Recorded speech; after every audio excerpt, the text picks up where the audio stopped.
આજે તો બારબુડાની ધૂળ ખંખેરી નાખી. Hello friend, 60 day with 3086 Patel. તો ગુડ મોર્નિંગ થઈ ગઈ છે. ગુડ મોર્નિંગ થવા સાથે સાથે અમારા આળસુ કૂતરાઓની આળસ જોઈ લો. કારણ કે અહીંયા બિસ્કિટ એવું કંઈ નથી પડ્યું. બાકી આ લોકો બધા આવી રીતે સૂતા હોય, ના સૂતા હોય યાર, ક્યાં પાછળ પડી ગયા. ત્યાર પછી મને ડાન્સ કરવાની ઈચ્છા થઈ. એટલે ડાન્સ તો એમને એમ કર્યો, ખાલી કચરો કાઢવાનો હતો એટલે પછી થયું. ને પછી બારબુડા પર વાળો પાડી દીધો. બારબુડાને એવો હેરાન કર્યો, એવો હેરાન કર્યો, અને મારું બારું કઈ નહીં કે પાછા એમ ના કહેતા કે બારબુડાને માર. બસ ખાલી થોડી હેરાન કરી. એને હેરાન કરી એમાં તો ગોલુભાઈ અમારા નીચે ભરાઈ ગયા કે મારે મમ્મી મારે એટલે મારે નહીં નીકળવું બહાર.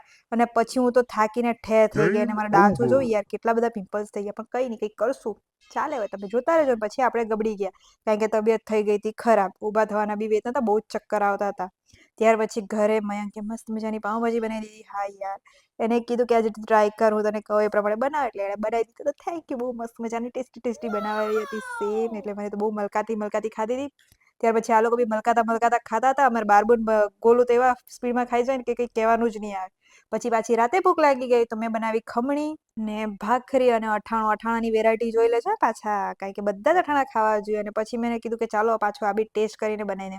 તો ખમણી ખાતા ખાતા થોડુંક એવું લાગ્યું કે હા થોડીક અજીબ છે, કારણ કે મેં બહુ બધું મિક્સ કરી દીધેલું, પણ થોડો થોડો તો ટેસ્ટ આવતો છે. બસ તો આટલું જ હતું યાર. બીજા વિડીયો જોતા રહેજો. મળીએ બીજા વિડીયો. Bye bye.